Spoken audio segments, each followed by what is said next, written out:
dari konsep pemerintah Indonesia, BPJS ini akan hanya mengcover dua, satu kecelakaan kerja, yang kedua adalah kematian.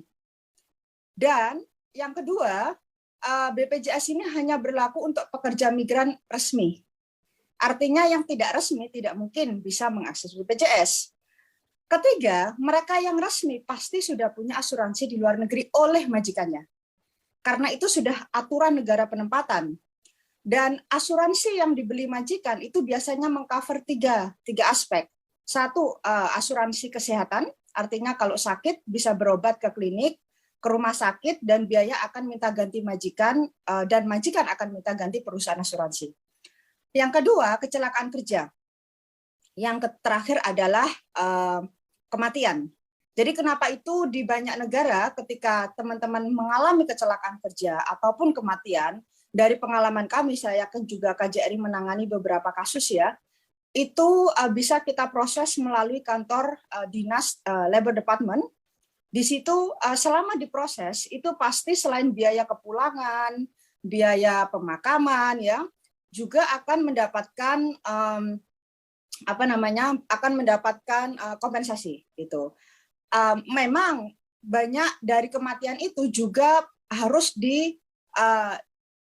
terhubung dengan kontrak kerjanya. Jadi misalnya kalau seseorang lagi bekerja jatuh atau mungkin ketabrak ya, dia sedang bekerja. Jadi dia meninggal atau mengalami kecelakaan, maka dia akan berhak mendapatkan kompensasi yang sesuai dengan berapa lama dia cacat ataupun konsekuensi dari kematiannya. Kalau anak itu misalnya atau pekerja itu meninggal sementara anaknya masih kecil-kecil, maka seluruh biaya anaknya sampai dia umur 18 tahun itu bisa dituntut dari ganti rugi ini. Memang persoalan dari asuransi yang ada asuransi, saya menceritakan asuransi di luar negeri ya. Persoalannya apa? Tadi Ibu Rika sudah tepat mengatakan bahwa di sini teman-teman walaupun sudah punya asuransi, tapi tidak mudah kita mengatakan ke majikan saya sakit, saya mau ke rumah sakit.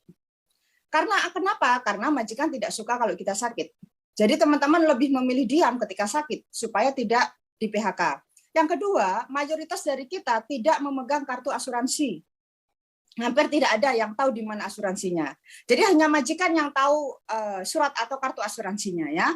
Nah, terus juga yang ketiga, kalau meninggalnya bukan karena pekerjaan atau misalnya dia tiba-tiba teman-teman meninggal dalam posisi tidak ada apa-apa gitu ya. Ada beberapa kasus yang seperti itu. Memang hak ganti ruginya juga tidak akan besar gitu. Jadi hanya kompensasi yang sifatnya itu sangat kecil sekali.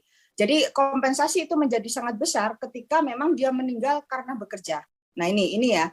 Tapi hak itu ada. Persoalannya memang saya setuju dengan Ibu Rika itu masalah akses ya. Akses untuk mengakses asuransi itu sendiri problem di hampir semua negara penempatan.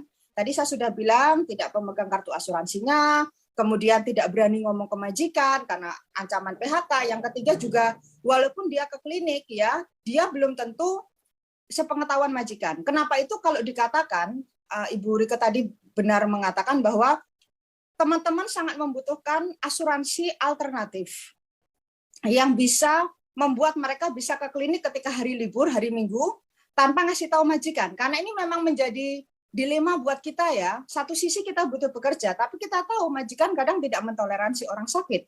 Nah, tapi kita juga nggak mau sakit gitu loh. Jadi sebenarnya asuransi semacam ini yang dulu kita sampaikan ke Dewan BPJS, kalau Anda ingin memfasilitasi asuransi, justru ini yang dibutuhkan banyak orang.